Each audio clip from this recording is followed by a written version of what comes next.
ओम शांति। 14 अगस्त 2025। आज की अनमोल मधुर महावाक्य।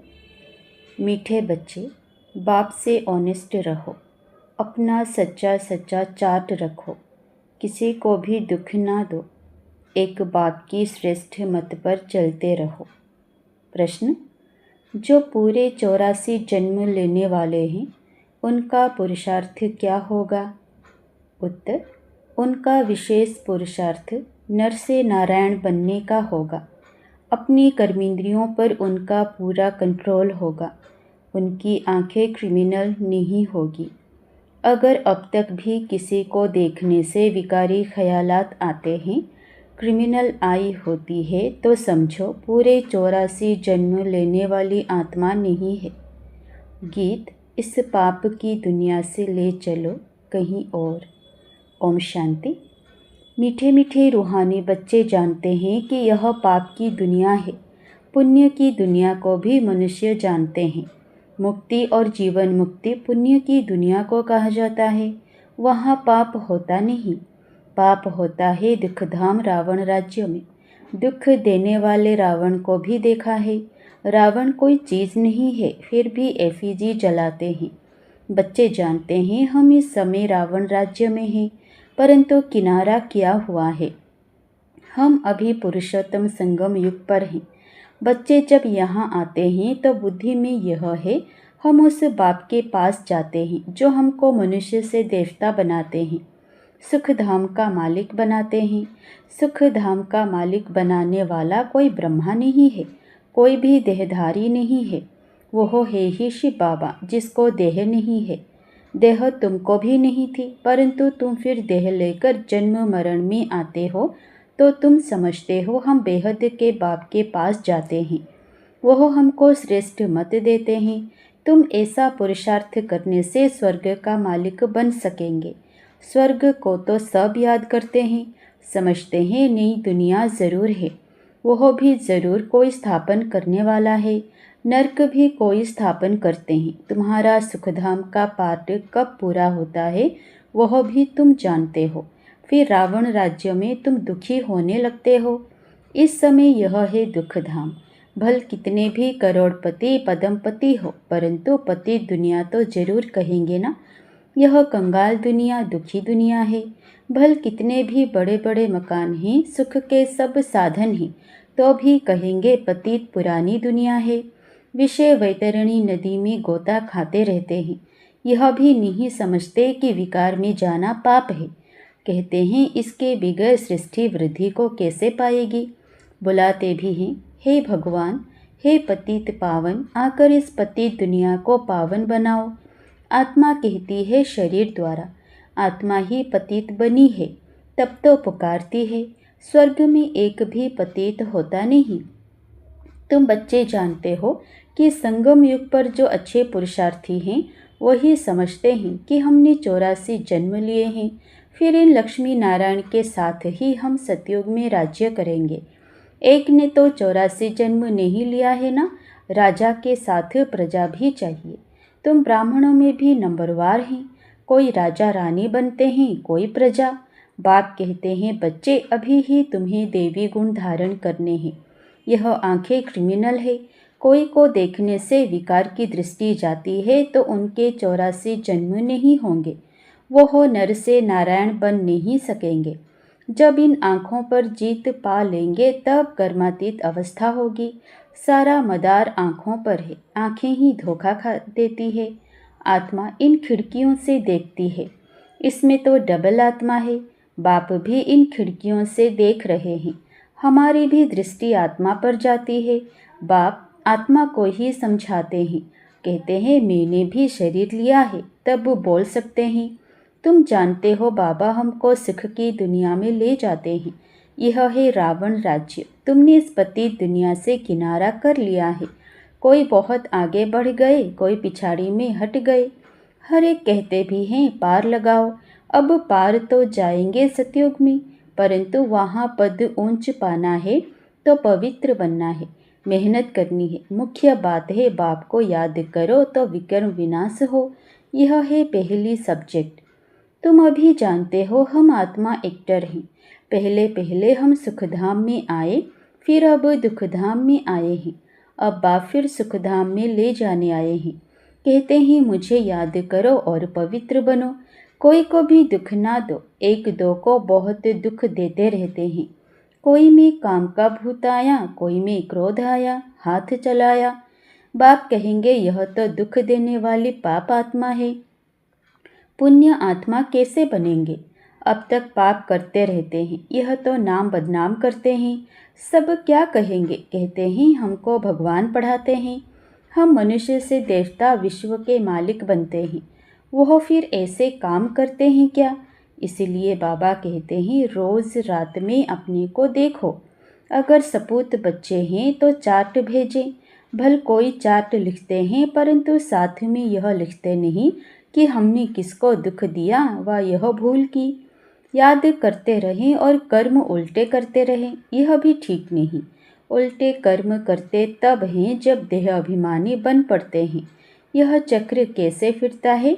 यह तो बहुत सहज है। एक दिन में भी टीचर बन सकते हैं। बाप तुमको 84 का राज समझाते हैं, टीच करते हैं, फिर जाकर उस पर मनन करना है। हमने 84 जन्म कैसे लिए? उस सिखलाने वाले टीचर से देवी गुण भी जास्ती धारण कर लेते हैं। बाबा सिद्ध कर बतला सकते हैं, दिखाते हैं। बाबा हमारा चार्ट देखो, हमने ज़रा भी किसी को दुख नहीं दिया है। बाबा कहेंगे यह बच्चा तो बड़ा मीठा है, अच्छी खुशबू निकाल रहे हैं। टीचर बनना तो सेकंड का काम है। टीचर से भी स्टूडेंट याद की यात्रा में तीखे निकल जाते हैं, तो टीचर से भी ऊंचे पद पाएंगे। बाबा तो पूछते हैं किसको टीच करते हो? रोज़ शिव के मंदिर में जाकर टीच करो। शिव बाबा कैसे आकर स्वर्ग की स्थापना करते हैं, स्वर्ग का मालिक बनाते हैं। समझाना बहुत ही सहज है। बाबा को चार्ट भेज देते हैं। बाबा हमारी अवस्था ऐसी है। बाबा पूछते हैं बच्चे कोई विकर्म तो नहीं करते हो? क्रिमिनल आई उल्टा सुल्टा काम तो नहीं कराती है? अपने मैनर्स कैरेक्टर्स देखने हैं। चाल चलन का सारा मदार आँखों पर है। आँखें अनेक प्रकार से धोखा देती है। ज़रा भी बिगर पूछे चीज़ उठाकर खाया तो वह भी पाप बन जाता है, क्योंकि बिगर छुट्टी के उठाई ना। यहाँ कायदे बहुत हैं। शिव बाबा का यज्ञ है ना, चार्ज वाली के बिगर पूछे चीज़ खा नहीं सकते। एक खाएंगे तो और भी ऐसे करने लग पड़ेंगे। वास्तव में यहाँ कोई चीज़ ताले के अंदर रखने की दरकार नहीं है। लोग कहता है इस घर के अंदर किचन के सामने कोई भी अपवित्र आने नहीं चाहिए। बाहर में तो अपवित्र पवित्र का सवाल ही नहीं। परंतु पतित तो अपने को कहते हैं ना, सब पतित हैं। कोई वल्लभाचार्य को अथवा शंकराचार्य को हाथ लगा ना सके, क्योंकि वह समझते हैं हम पावन, यह पतित हैं। भल यहाँ सबके शरीर पतित हैं, तो भी पुरुषार्थ अनुसार विकारों का संन्यास करते हैं। तो निर्विकारी के आगे विकारी मनुष्य माथा टेकते हैं, कहते हैं यह बड़ा स्वच्छ धर्मात्मा मनुष्य है। सतयुग में तो म्लेच्छ होते नहीं, है ही पवित्र दुनिया, एक ही कैटेगरी है। तुम इस सारे राज को जानते हो। शुरू से लेकर सृष्टि के आदि मध्य अंत का राज बुद्धि में रहना चाहिए। हम सब कुछ जानते हैं, बाकी कुछ भी जानने का रहता ही नहीं। रचता बाप को जाना, सूक्ष्म वतन को जाना, भविष्य मर्तबे को जाना, जिसके लिए ही पुरुषार्थ करते हो। फिर अगर चलन ऐसी हो जाती है तो ऊंच पद पा नहीं सकेंगे। किसी को दुख देते विकार में जाते हैं या बुरी दृष्टि रखते हैं तो यह भी पाप है। दृष्टि बदल जाए बड़ी मेहनत है। दृष्टि बहुत अच्छी चाहिए, आंखें देखती है। यह क्रोध करते हैं तो खुद भी लड़ पड़ते हैं। शिव बाबा में ज़रा भी लव नहीं, याद ही नहीं करते। बलिहारी शिव बाबा की है, बलिहारी गुरु आपकी, बलिहारी उस सतगुरु की जिसने गोविंद श्री कृष्ण का साक्षात्कार कराया। गुरु द्वारा तुम गोविंद बनते हो। साक्षात्कार से सिर्फ मुख मीठा नहीं होता। मीरा का मुख मीठा हुआ क्या? सचमुच स्वर्ग में तो गई नहीं। वह है भक्ति मार्ग, उनको स्वर्ग का सुख नहीं कहेंगे। गोविंद को सिर्फ देखना नहीं है, ऐसा बनना है। तुम यहाँ आए ही हो ऐसा बनने, यह नशा रहना चाहिए। हम उनके पास जाते हैं जो हमको ऐसा बनाते हैं। तो बाबा सबको यह राय देते हैं, चार्ट में यह भी लिखो, आँखों ने धोखा तो नहीं दिया, पाप तो नहीं किया। आँखें कोई ना कोई बात में धोखा ज़रूर देती है। आँखें बिल्कुल शीतल हो जानी चाहिए। अपने को अशरीरी समझो। यह कर्मातीत अवस्था पिछाड़ी में होगी, सो भी जब बाबा को अपना चार्ट भेज देंगे। भल धर्मराज के रजिस्टर में सब जमा हो जाता है ऑटोमेटिकली। परंतु जबकि बाप साकार में आए हैं तो कहते हैं साकार को मालूम पड़ना चाहिए, तो खबरदार करेंगे। क्रिमिनल आई अथवा देह अभिमान वाला होगा तो वायुमंडल को अशुद्ध कर देंगे। यहाँ बैठे भी बुद्धियोग बाहर चला जाता है। माया बहुत धोखा देती है। मन बहुत तूफानी है। कितनी मेहनत करनी पड़ती है यह बनने के लिए। बाबा के पास आते हैं, बाबा ज्ञान का श्रृंगार कराते हैं आत्मा को। समझते हो हम आत्मा ज्ञान से पवित्र होंगी, फिर शरीर भी पवित्र मिलेगा। आत्मा और शरीर दोनों पवित्र सतयुग में होते हैं। फिर आधा कल्प बाद रावण राज्य होता है। मनुष्य कहेंगे भगवान ने ऐसे क्यों किया? यह अनादि ड्रामा बना हुआ है। भगवान ने थोड़े ही कुछ किया। सतयुग में होता ही है एक देवी देवता धर्म। कोई कोई कहते हैं ऐसे भगवान को हम याद ही क्यों करें? लेकिन तुम्हारा दूसरे धर्म से कोई मतलब नहीं। जो कांटे बने ही वही आकर फूल बनेंगे। मनुष्य कहते हैं क्या भगवान सिर्फ भारतवासियों को ही स्वर्ग में ले जाएंगे? हम मानेंगे नहीं। भगवान को भी दो आंखें हैं क्या? परंतु यह तो ड्रामा बना हुआ है। सब स्वर्ग में आए तो फिर अनेक धर्मों का पाठ कैसे चले? स्वर्ग में इतने करोड़ होते नहीं। पहली पहली मुख्य बात, भगवान कौन है उनको तो समझो। यह नहीं समझा है तो अनेक प्रश्न करते रहेंगे। अपने को आत्मा समझेंगे तो कहेंगे यह तो बात ठीक है। हमको पति से पावन जरूर बनना है, याद करना है उस एक को। सब धर्मों में भगवान को याद करते हैं। तुम बच्चों को अभी यह ज्ञान मिल रहा है। तुम समझते हो यह सृष्टि चक्र कैसे फिरता है। तुम कितना प्रदर्शनी में भी समझाते हो। निकलते बिल्कुल थोड़े हैं, परंतु ऐसे थोड़े ही कहेंगे कि इसीलिए करनी नहीं चाहिए। ड्रामा में था किया, कहाँ निकलते भी हैं प्रदर्शनी से, कहाँ नहीं निकलते हैं। आगे चल आएंगे, ऊंच पद पाने का पुरुषार्थ करेंगे। कोई को कम पद पाना होगा तो इतना पुरुषार्थ नहीं करेंगे। बाप बच्चों को फिर भी समझाते हैं विकर्म कोई नहीं करो। यह भी नोट करो कि हमने किसी को दुख तो नहीं दिया, कोई से लड़ा झगड़ा तो नहीं, उल्टा सुल्टा तो नहीं बोला, कोई अकर्तव्य कार्य तो नहीं किया। बाबा कहते हैं विकर्म जो किए हैं सो लिखो। यह तो जानते हो द्वापर से लेकर विकर्म करते अभी बहुत विकर्मी बन गए। बाबा को लिख कर देने से बोझा हल्का हो जाएगा। लिखते हैं हम किसी को दुख नहीं देते हैं। बाबा कहेंगे अच्छा चार्ट लेकर आना तो देखेंगे। बाबा बुलाएंगे भी ऐसे अच्छे बच्चे को, हम देखें तो सही। सपूत बच्चों को बाप बहुत प्यार करते हैं। बाबा जानते हैं अभी कोई संपूर्ण बना नहीं है। बाबा हर एक को देखते हैं कैसे पुरुषार्थ करते हैं। बच्चे चार्ट नहीं लिखते हैं तो ज़रूर कुछ खामियां हैं जो बाबा से छिपाते हैं। सच्चा ऑनेस्ट बच्चा उनको ही समझता हूँ जो चार्ट लिखते हैं। चार्ट के साथ फिर मैनर्स भी चाहिए।